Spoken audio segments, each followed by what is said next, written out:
നമ്മൾ കഴിഞ്ഞ ക്ലാസ്സിൽ സേഫ്റ്റിയെ സംബന്ധിച്ചാണ് സംസാരിച്ചത്. അതിൽ ഓരോ ഓർഗനൈസേഷൻ്റെയും റോൾ എന്താണെന്ന് മനസ്സിലാക്കി. റോൾ ഓഫ് സേഫ്റ്റി ഓഫീസർ, അതേപോലെ തന്നെ role of management, then role of supervisor and foreman, role of the unions. ഇത്രയും ഈ ഒരു റോൾ ഓഫ് ഓർഗനൈസേഷൻസ് വളരെ ഇമ്പോർട്ടൻ്റ് ആയിട്ടുള്ള ടോപ്പിക്കാന്നുള്ളത് നമ്മൾ മെൻഷൻ ചെയ്തതാണ്.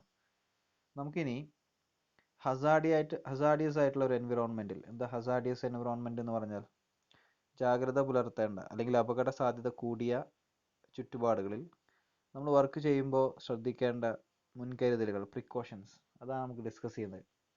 അതിൽ ഒന്നാമത്തെ ഒരു പ്രിക്കോഷൻ എന്ന് പറഞ്ഞാൽ ഗാർഡിങ് ഓഫ് മെഷീൻ പാർട്സ്. മെഷീൻ്റെ മൂവ് ചെയ്യുന്ന ഓരോ ഭാഗത്തിനും അല്ലെങ്കിൽ അപകട സാധ്യത ഉണ്ടെന്ന് തോന്നുന്ന ഓരോ ഭാഗത്തിനും ഒരു ഗാർഡിങ് കൊടുക്കുക എന്നുള്ളത് പ്രിക്കോഷൻ്റെ ഒന്നാമത്തെ ഒരു അപ്രോച്ചാണ്. രണ്ടാമത്തെ കാര്യം safety valves for boilers. Boiler ഇൻഡസ്ട്രിയിൽ, പ്രത്യേകിച്ച് ടെക്നിക്കൽ ഇൻഡസ്ട്രീസിലൊക്കെ, എഞ്ചിനീയറിംഗ് ഇൻഡസ്ട്രീസിലൊക്കെ ബോയിലേഴ്സ് വളരെ എഫക്റ്റീവായിട്ട് ഉപയോഗിക്കുന്ന ഒരു ഡിവൈസാണ്. ബോയിലേഴ്സ് ഡീൽ ചെയ്യുന്നത് high temperature and high pressure ആയിട്ടുള്ള ഫ്ലൂയിഡ്സ് ആണ് ബോയിലേഴ്സ് ഡീൽ ചെയ്യുന്നത്. അപ്പോൾ ഏതെങ്കിലും തരത്തിലൊരു ബേസ്റ്റിംഗ് ഉണ്ടായിക്കഴിഞ്ഞാൽ, ഒരു പൊട്ടിത്തെറി ഉണ്ടായിക്കഴിഞ്ഞാൽ അത് വൻതോതിൽ നാശനഷ്ടങ്ങൾ ഉണ്ടാക്കാൻ കഴിവുള്ള ഒരു വസ്തുവാണ് ബോയിലർ. അതുകൊണ്ട് തന്നെ ആ ഒരു പ്രഷറിനനുസരിച്ച് സേഫ്റ്റി വാൾവ്സ് കൊടുക്കുക എന്നുള്ളത് ഒരു ഇൻഡസ്ട്രിയൽ മാനേജ്മെൻറ്റ് ആൻഡ് സേഫ്റ്റിയുടെ ഒരു ഭാഗമായിട്ടുള്ള ഒരു പ്രിക്കോഷനാണ്. Then alarm. എവിടെയെങ്കിലും ഏതെങ്കിലും തരത്തിൽ ഹസാഡിയസ് ആയിട്ടുള്ള എന്തെങ്കിലും ഒരു ഓപ്പറേഷൻസ് നടക്കുകയാണെങ്കിൽ അത് കൃത്യസമയത്ത് അവിടെ ജോലി ചെയ്യുന്ന തൊഴിലാളികൾ ഉൾപ്പെടെ എല്ലാവരെയും അറിയിക്കുക. ഒരു അലാം സംവിധാനം വഴി, അലാമിംഗ് സിസ്റ്റം വഴി അതെല്ലാവരെയും ഇൻഫോം ചെയ്യുക എന്നുള്ളത് അത് വളരെ ഇമ്പോർട്ടൻ്റ് ആയിട്ടുള്ള ഒരു കാര്യമാണ്. അതുകൊണ്ട് അലാം എന്നുള്ളത് മറ്റൊരു പ്രിക്കോഷനാണ്. അതേപോലെ തന്നെ physical and mental ability of workers. നമ്മുടെ ശാരീരികമായും മാനസികപരമായും മനസാന്നിധ്യം അല്ലെങ്കിൽ മനസ്സിൻ്റെയും ശരീരത്തിൻ്റെയും ഒരു എബിലിറ്റി, കഴിവ്, ഇത്ര ഒരു സിറ്റുവേഷനിൽ, ഇത്തരം അപകട സാധ്യതയുള്ള സിറ്റുവേഷനിൽ അതെങ്ങനെ ആ സിറ്റുവേഷനെ നമ്മൾ ഡീൽ ചെയ്യണം, അതെങ്ങനെ മാനേജ് ചെയ്യണം എന്നുള്ളത് ഒരു തൊഴിലാളിയെ സംബന്ധിച്ചിടത്തോളം വളരെ ഇമ്പോർട്ടൻ്റ് ആണ്. സോ അവരുടെ ഇത്തരം എബിലിറ്റി, ഫിസിക്കലായിട്ടും അതേപോലെ മെൻ്റലായിട്ടും അവരെ എബിലിറ്റി വർദ്ധിപ്പിക്കുക എന്നുള്ളത് ഒരു പ്രിക്കോഷൻ്റെ ഭാഗമായിട്ടുള്ള മറ്റൊരു അപ്രോച്ചാണ്. ദെൻ ടെമ്പറേച്ചർ നമുക്കറിയാം, ഹൈ ടെമ്പറേച്ചർ ഒരു കാരണവശാലും നമ്മുടെ വർക്കിംഗ് പ്ലേസിൽ പാടില്ല. അത് അപകടത്തിന് സാധ്യത വരുത്തുന്ന ഒന്നാണ്. സോ ടെമ്പറേച്ചറിൻ്റെ കാര്യത്തിൽ നമുക്ക് എന്ത് വേണം, ഒരു മുൻകരുതൽ വേണം. അതേപോലെ തന്നെ നമ്മൾ വർക്ക് ചെയ്യുന്ന വർക്ക് പ്ലേസ് ക്ലീൻലെസ് ആയിരിക്കണം. ആ ക്ലീൻ എന്നുള്ളത് സേഫ്റ്റിയുടെ ഒരു ഫസ്റ്റ് അപ്രോച്ച്, ഇമ്പോർട്ടൻ്റ് ആയിട്ടുള്ള അല്ലെങ്കിൽ ബേസിക് ആയിട്ടുള്ള ഒരു അപ്രോച്ചിൽ പെട്ട ഒന്നാണ്. ഓക്കെ. ദെൻ നെക്സ്റ്റ് ആണ് പ്രോപ്പർ ട്രെയിനിങ്. നമുക്കറിയാം, നമുക്ക് ഏത് സിറ്റുവേഷൻ ഹാൻഡിൽ ചെയ്യണമെങ്കിലും നമുക്ക് അതാത് സമയങ്ങളിൽ ട്രെയിനിങ്, പരിശീലനങ്ങൾ ആവശ്യമാണ്. അപ്പോൾ ഒരു സേഫ്റ്റിയെ സംബന്ധിച്ചിടത്തോളം അവിടെ ഒരു ഹസാഡിയസ് എൻവിറോൺമെൻറ്റ് ഉണ്ടെന്നുണ്ടെങ്കിൽ അതിനെ കൈകാര്യം ചെയ്യേണ്ട ഒരു കാര്യം മുന്നേ സംസാരിച്ചതാണ്. അങ്ങനെ കൈകാര്യം ചെയ്യാൻ നമുക്ക് പ്രോപ്പറായിട്ടുള്ള ട്രെയിനിങ് അതാത് സമയങ്ങളിൽ നമ്മൾ നൽകണം. അപ്പോൾ നമ്മുടെ ഇൻഡസ്ട്രീസിലൊക്കെ ഒരു ഫയർ സേഫ്റ്റിക്ക് വേണ്ടി ഒരു തീപിടുത്തം ഉണ്ടായിക്കഴിഞ്ഞാൽ അതെങ്ങനെ ഡീൽ ചെയ്യാൻ പറ്റും എന്നുള്ളത് മുൻകൂട്ടി നമ്മൾ പഠിപ്പിക്കണം. നമുക്കറിയാം, ഫയർ എക്സ്റ്റിങ്ക്വിഷേഴ്സ് പലയിടത്തും കാണാം. തീ അണക്കാനുള്ള ഉപകരണങ്ങൾ നമ്മുടെ ഇൻഡസ്ട്രീസിൽ പലയിടത്തും ഉണ്ടാവും.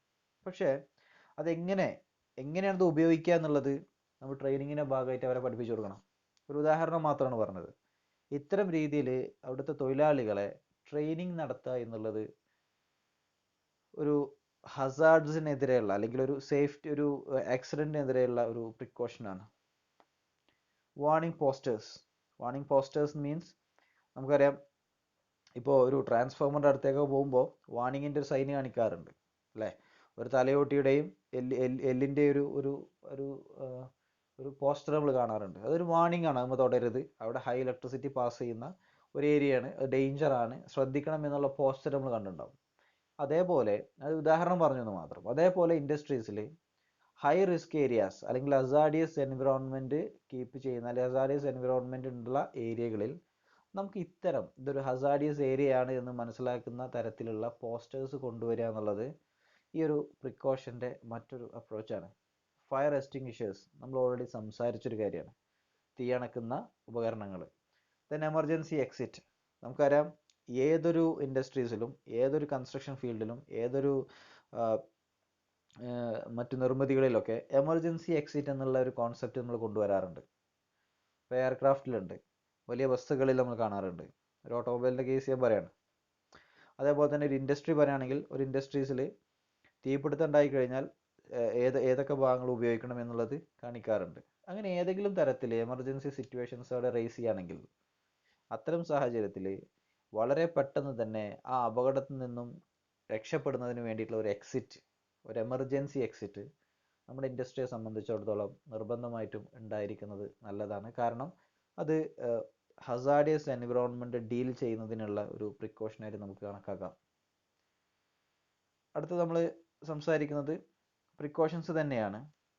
പക്ഷേ ഇലക്ട്രിക്കൽ എക്യുപ്മെൻറ്റ് ഡീൽ ചെയ്യുന്ന സമയത്ത് എന്തൊക്കെ പ്രിക്കോഷൻസ് നമ്മൾ മനസ്സിലാക്കണം എന്നുള്ളത് നോക്കാം. കാരണം ഇലക്ട്രിക്കൽ എക്യുപ്മെൻറ്റിനെ സെപ്പറേറ്റ് ചെയ്ത് പറയാൻ കാരണം ഈ ഒരു കാലഘട്ടത്തിൽ നമ്മൾ ഏറ്റവും കൂടുതൽ ഉപയോഗിക്കുന്ന പവർ അല്ലെങ്കിൽ എനർജി ഇലക്ട്രിസിറ്റിയാണ്, ഇലക്ട്രിക്കൽ എനർജിയാണ്. വളരെ ചീപ്പായിട്ട് നമുക്കത് നിർമ്മിച്ചെടുക്കാൻ സാധിക്കും. അതേപോലെ തന്നെ ഒരു പോയിന്റിൽ നിന്ന് മറ്റൊരു പോയിന്റിലേക്ക് വളരെ ഈസി ആയി ഇത് ഡിസ്ട്രിബ്യൂട്ട് ചെയ്യാൻ സാധിക്കും എന്നുള്ളത് തന്നെയാണ് ഇലക്ട്രിസിറ്റിയുടെ ഏറ്റവും വലിയൊരു അഡ്വാൻറ്റേജ് ആയിട്ട് നമ്മൾ കണക്കാക്കുന്നത്. അത് പല വഴികളിൽ നിന്നും വളരെ എഫിഷ്യൻ്റ് ആയിട്ടുള്ള എൻവിറോൺമെൻറ്റൽ അല്ലെങ്കിൽ എക്കോ ഫ്രണ്ട്ലി ആയിട്ടുള്ള പല മാർഗങ്ങളിലൂടെയും ഈ കാലഘട്ടത്തിൽ ഇലക്ട്രിസിറ്റി നമ്മൾ പ്രൊഡ്യൂസ് ചെയ്യുന്നുണ്ട്. സോ ഇലക്ട്രിക്കൽ എനർജി ഇൻഡസ്ട്രിയെ സംബന്ധിച്ചിടത്തോളം ഒഴിച്ചുകൂടാൻ പറ്റാത്ത ഒരു ഊർജ്ജ രൂപമാണ്, ഒരു എനർജി ഫോമാണ്. അതുകൊണ്ട് തന്നെ ഒരുപാട് എനർജി എക്യുപ്മെൻറ്റ്സ് നമ്മുടെ ഇൻഡസ്ട്രീസിൽ പ്രവർത്തിക്കുന്നുണ്ടാവും. അത് കൈകാര്യം ചെയ്യുമ്പോൾ എന്തൊക്കെ കാര്യങ്ങൾ ശ്രദ്ധിക്കണം എന്നുള്ളത് ആ ഒരു ഉപകരണവുമായി ബന്ധപ്പെട്ട് പ്രവർത്തിക്കുന്ന വ്യക്തികൾ എന്ന രീതിയിൽ ഒരു കമ്പനിയിലെ തൊഴിലാളികൾ ശ്രദ്ധിക്കേണ്ട കുറച്ച് കാര്യങ്ങളാണ് നമ്മൾ സംസാരിക്കുന്നത്, പ്രിക്കോഷൻസ്. അതിലൊന്നാമത്തെ കാര്യം consider power rating. Consider power rating അതായത് ഓരോ ഉപകരണത്തിനും പവർ റേറ്റിംഗ് ഉണ്ടാവും. നമ്മുടെ വീടുകളിലൊക്കെ ഇപ്പോൾ ഒരു ഇസ്തിരിപ്പെട്ടി, ഒരു അയൺ ബോക്സ് എടുത്തു, അതിൻ്റെ പവർ റേറ്റിംഗ് നമ്മൾ കാണാം അല്ലേ, എത്ര വാട്ട്സ് എന്നുള്ള ഒരു പവർ റേറ്റിംഗ് നമുക്ക് കാണാൻ കഴിയും. അങ്ങനെ ഓരോ ഉപകരണത്തിൻ്റെയും പവർ റേറ്റിംഗ് നമ്മൾ എന്ത് ചെയ്യണം, പരിഗണിക്കണം. കാരണം പവർ റേറ്റിംഗ് കൂടുന്തോറും ആ ഒരു ഉപകരണം കൈകാര്യം ചെയ്യുന്ന ഇലക്ട്രിസിറ്റിയുടെ അളവ് വലുതായിരിക്കും. അതുകൊണ്ട് തന്നെ ഏതെങ്കിലും തരത്തിലൊരു ഹസാർഡിയസ് സിറ്റുവേഷൻസ് ഉണ്ടെങ്കിൽ അതുമൂലമുണ്ടാകുന്ന അപകടങ്ങൾ, ആക്സിഡൻസ് അല്ലെങ്കിൽ അതിൻ്റെ ഇൻറ്റൻസിറ്റി, തീവ്രത വളരെ വലുതായിരിക്കും. അപ്പോൾ പവർ റേറ്റിംഗ് നമ്മളെപ്പോഴും ഒരു ഉപകരണത്തെ കൈകാര്യം ചെയ്യുന്ന സമയത്ത് ഇത്തരം പവർ റേറ്റിംഗുകൾ കൺസിഡർ ചെയ്യുക എന്നുള്ളത് ഇലക്ട്രിക്കൽ എക്യുപ്മെൻറ്റ്സ് ഹാൻഡിൽ ചെയ്യുന്ന സമയത്ത് നമ്മൾ കരുതേണ്ട ഒരു പ്രിക്കോഷനാണ്. Then check safety devices. അല്ലെങ്കിൽ ഇലക്ട്രിക്കൽ ഫീൽഡിൽ ഒരുപാട് സേഫ്റ്റി ഡിവൈസസ് ഉണ്ട്. ഈ സേഫ്റ്റി ഡിവൈസസ് ഒക്കെ പേര് സൂചിപ്പിക്കുന്ന പോലെ തന്നെ സേഫ്റ്റിക്ക് വേണ്ടിയിട്ടുള്ളതാണ്. പക്ഷേ അതാത് സമയങ്ങളിൽ ആ ഒരു സേഫ്റ്റി ആവശ്യമുള്ള സമയങ്ങളിൽ അത് പ്രവർത്തിച്ചിട്ടില്ല എന്നുണ്ടെങ്കിൽ, ആ ഉപകരണങ്ങൾ പ്രവർത്തിച്ചിട്ടില്ല എന്നുണ്ടെങ്കിൽ, ആ ഉപകരണത്തിൻ്റെ ഫങ്ഷനിങ് അവിടെ പ്രോപ്പറായിട്ട് നടന്നിട്ടില്ല എന്നുണ്ടെങ്കിൽ അവിടെ ആക്സിഡൻസ് സംഭവിക്കും. അപ്പോൾ അതുകൊണ്ട് നിരന്തരം നമ്മൾ എന്ത് ചെയ്യണം, സേഫ്റ്റി ഡിവൈസസ് പരിശോധന വിധേയമാക്കണം അല്ലെങ്കിൽ ചെക്ക് ചെയ്യണം. Then check name plate showing volt, amp, power etcetera. ഒരു ഉപകരണത്തെ സംബന്ധിച്ചിടത്തോളം വോൾട്ടേജ്, ആംപിയർ, പവർ, ഇത്തരം ഒരുപാട് അല്ലെങ്കിൽ എക്സെട്ര ഇത്രയും ഇൻഫർമേഷൻസ് ഒക്കെ ഒരു നെയിം പ്ലേറ്റിൽ നമ്മൾ കാണാറുണ്ട്. അത് നമ്മൾ എന്ത് ചെയ്യണം, പരിശോധിക്കണം. ഇതൊക്കെ നമ്മൾ എന്ത് ചെയ്യണം, ഇതിലൊക്കെ പരിശോധിക്കുന്നത് നമ്മൾ ഹാൻഡിൽ ചെയ്യുന്ന ആ ഒരു എക്യുപ്മെൻറ്റ് എത്രത്തോളം മുൻകരുതൽ കാണേണ്ട ഒരു എക്യുപ്മെൻറ്റ്സ് ആണ് എന്നുള്ളത്. നമ്മളൊരു മൊബൈലിൻ്റെ ചാർജർ കൈകാര്യം ചെയ്യുമ്പോൾ ആ മൊബൈലിൻ്റെ ചാർജർ കൈകാര്യം ചെയ്യുന്നതിനേക്കാൾ കൂടുതൽ ശ്രദ്ധ വേണം ഒരു ഹൈ പവറുള്ള, ഹൈ വോൾട്ടേജ് ഉള്ള അല്ലെങ്കിൽ ഹൈ ആംപിയർ കൺസ്യൂം ചെയ്യുന്ന ഒരു മോട്ടർ കൈകാര്യം ചെയ്യുമ്പോൾ. കാരണം രണ്ടിൽ നിന്നുണ്ടാകുന്ന അപകടത്തിൻ്റെ തോത് വളരെ വ്യത്യാസമുണ്ട്. അപ്പോൾ എപ്പോഴും നമ്മൾ എന്ത് ചെയ്യണം, അതിൻ്റെ ആ ഒരു ഡിസ്ക്രിപ്ഷൻ അല്ലെങ്കിൽ അതിൻ്റെ സ്പെസിഫിക്കേഷൻസ് നമ്മൾ എപ്പോഴും ഒബ്സർവ് ചെയ്യണം. ഇത്തരം ഡീറ്റെയിൽസ് പ്രിന്റ് ചെയ്ത് വെച്ചിട്ടുള്ള ഭാഗത്തെ നമുക്ക് നെയിം പ്ലേറ്റ് എന്നാണ് പറയാറ് ജനറലി. അപ്പോൾ എപ്പോഴും നമ്മൾ നെയിം പ്ലേറ്റ് എന്ത് ചെയ്യണം, ചെക്ക് ചെയ്യണം. അതേപോലെ തന്നെ എൻഷുർ ഫസ്റ്റ് എയ്ഡ് ബോക്സസ്. ഒരു അപകടം സംഭവിച്ചു കഴിഞ്ഞാൽ പ്രഥമ ശുശ്രൂഷ എന്ന രീതിയിൽ ഫസ്റ്റ് എയ്ഡ് അല്ലേ, ഫസ്റ്റ് എയ്ഡ് എന്നാൽ അതാണ്, അതെപ്പോഴും നമ്മൾ ഉറപ്പുവരുത്തണം. കാരണം ഒരു അപകടം സംഭവിച്ചു കഴിഞ്ഞാൽ ആദ്യത്തെ ആ സമയങ്ങൾ കൊടുക്കുന്ന ചികിത്സക്ക് അല്ലെങ്കിൽ സപ്പോർട്ടിന്, ലൈഫ് സപ്പോർട്ടിന് അത്രത്തോളം ഇമ്പോർട്ടൻസ് ഉണ്ട്. അപ്പോൾ ഫസ്റ്റ് എയ്ഡ് ബോക്സ് ഒരു ഇൻഡസ്ട്രിയിൽ ഉണ്ടായിരിക്കുക എന്നുള്ളത് ഒരു ഇലക്ട്രിക്കൽ എക്യുപ്മെൻറ്റ് കൈകാര്യം ചെയ്യുന്നതിനോട് അനുബന്ധിച്ച് സംസാരിക്കുകയാണെങ്കിൽ അതൊരു ഇമ്പോർട്ടൻറ്റ് പ്രിക്കോഷനാണ്. Then ensure fire extinguishers. ഇലക്ട്രിസിറ്റിയാണ്, സ്വാഭാവികമായിട്ടും ഷോർട്ട് സർക്യൂട്ട് പോലത്തെ സംഭവങ്ങൾ അവിടെ സംഭവിച്ചു കഴിഞ്ഞാൽ അത് ഒരു തീപിടുത്തത്തിലേക്ക് അത് നയിക്കും അല്ലേ, it's leads to fire hazards.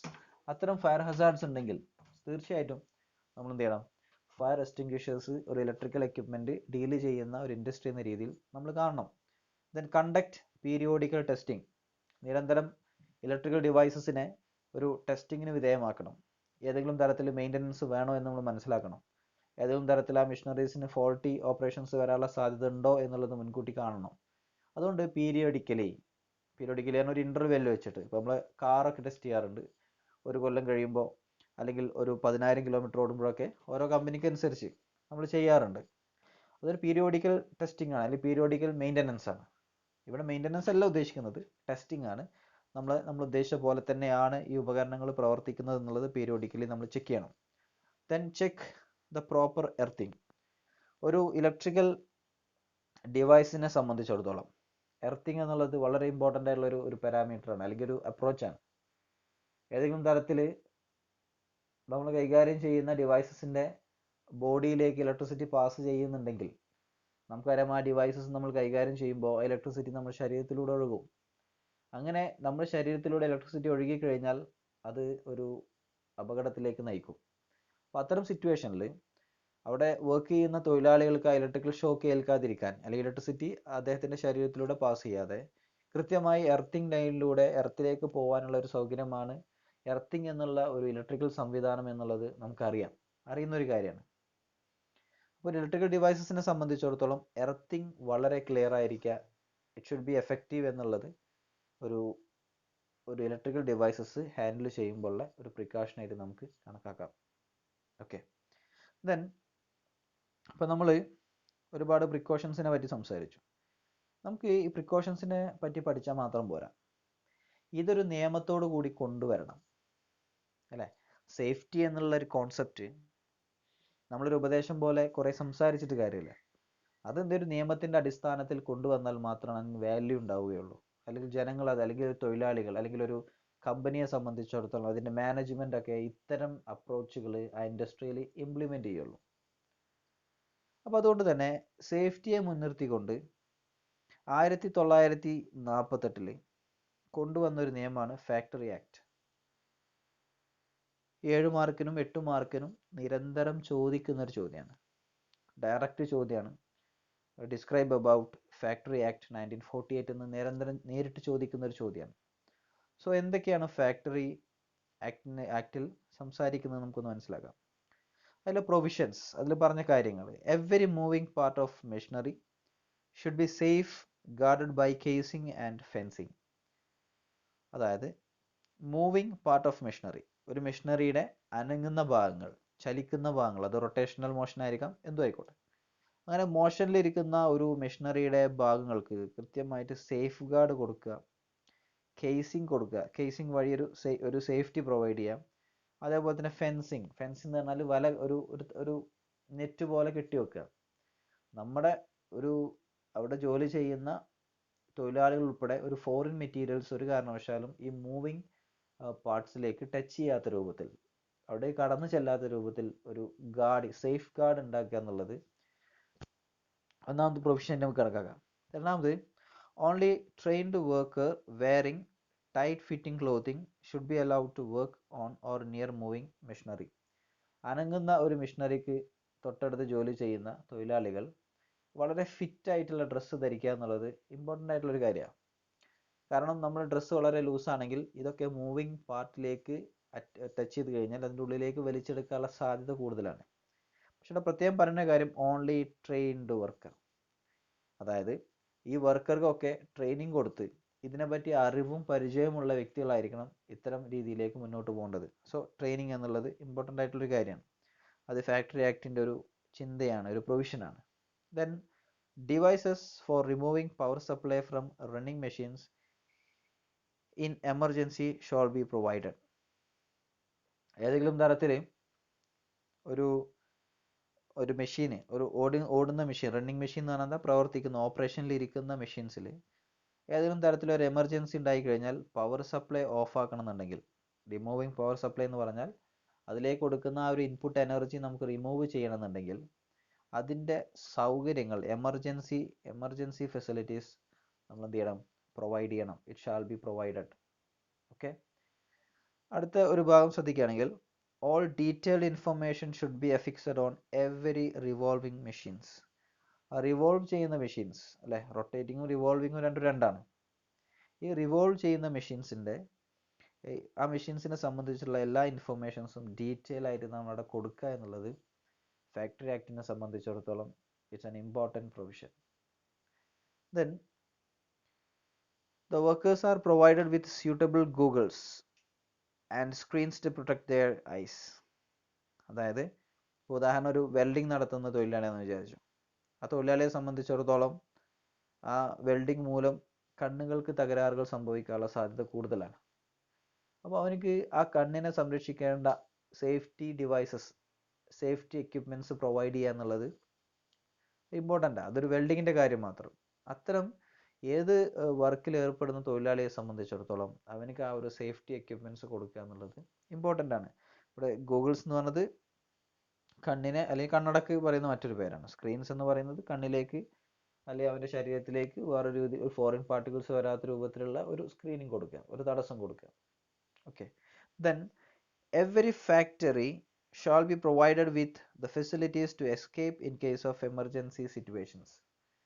ഏതെങ്കിലും തരത്തിലൊരു എമർജൻസി ഉണ്ടായി കഴിഞ്ഞാൽ എസ്കേപ്പ് ചെയ്യാനുള്ള ഒരു ഫെസിലിറ്റി, അവിടുന്ന് രക്ഷപ്പെടാനുള്ള ഒരു ഫെസിലിറ്റി നിർബന്ധമായിട്ടും ഒരു ഇൻസ്റ്റിറ്റ്യൂഷൻ കൊടുത്തിരിക്കണം, അല്ലെങ്കിൽ ഒരു factory ഓർഗനൈസേഷനൊക്കെ കൊടുത്തിരിക്കണം. All boilers and pressure vessels must kept in proper condition. നേരത്തെ പറഞ്ഞതാണ് ബോയിലേഴ്സിനെ സംബന്ധിച്ച്. ബോയിലേഴ്സസ് ഒക്കെ എപ്പോഴും നമ്മൾ എന്ത് ചെയ്യണം, അല്ലെങ്കിൽ ബോയിലേഴ്സ് പറഞ്ഞാൽ ബോയിലേഴ്സ് പോലെ തന്നെ മറ്റ് പ്രഷർ വെസൽസ് അതൊക്കെ പ്രോപ്പർ ആയിട്ടുള്ള കണ്ടീഷനിൽ നിലനിർത്തുക എന്നുള്ളത് ഒരു ഫാക്ടറി ആക്ട് 1948 പ്രൊവിഷനിൽപ്പെട്ട ഒരു അപ്രോച്ചാണ്. അത് മനസ്സിലാക്കി വെക്കുക. ദെൻ നമുക്ക് ഇത്രയും സേഫ്റ്റിയെ സംബന്ധിച്ച് ഇത്രയും കാര്യങ്ങൾ സംസാരിച്ചു. ഇനി നമുക്ക് എന്ത് ചെയ്യണം, അടുത്ത ടോപ്പിക്കിലേക്ക് പോകണം.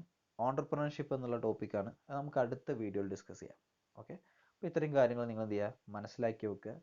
അതിൽ ഒരു ഇലക്ട്രിക്കൽ ഡിവൈസ് ഹാൻഡിൽ ചെയ്യുമ്പോൾ ശ്രദ്ധിക്കേണ്ട കാര്യങ്ങളൊക്കെ നമ്മുടെ സ്വന്തം ഭാഷയിൽ എഴുതാനുള്ളതുള്ളൂ. അല്ലെങ്കിൽ ഒരു ഹസാർഡിയസ് എൻവിറോൺമെൻ്റ് ഒക്കെ ഡീൽ ചെയ്യുമ്പോൾ എന്തൊക്കെ ശ്രദ്ധിക്കണം എന്നുള്ളത് നമുക്ക് ചിന്തിച്ചാൽ മനസ്സിലാവുന്ന കാര്യമാണ്. അപ്പോൾ നിങ്ങൾ ആ നോട്ടൊക്കെ ഒന്ന് നോക്കി മനസ്സിലാക്കുക. അതിനോടൊപ്പം തന്നെ ഫാക്ടറി ആക്ട് 1948 എന്നുള്ള ഈ ആ ഒരു കോൺസെപ്റ്റ് അല്ലെങ്കിൽ ആ ഒരു ടോപ്പിക്കിനെ സംബന്ധിച്ച് കൃത്യമായിട്ടുള്ളൊരു ധാരണ നിങ്ങളുടെ മനസ്സിലുണ്ടായിരിക്കണം.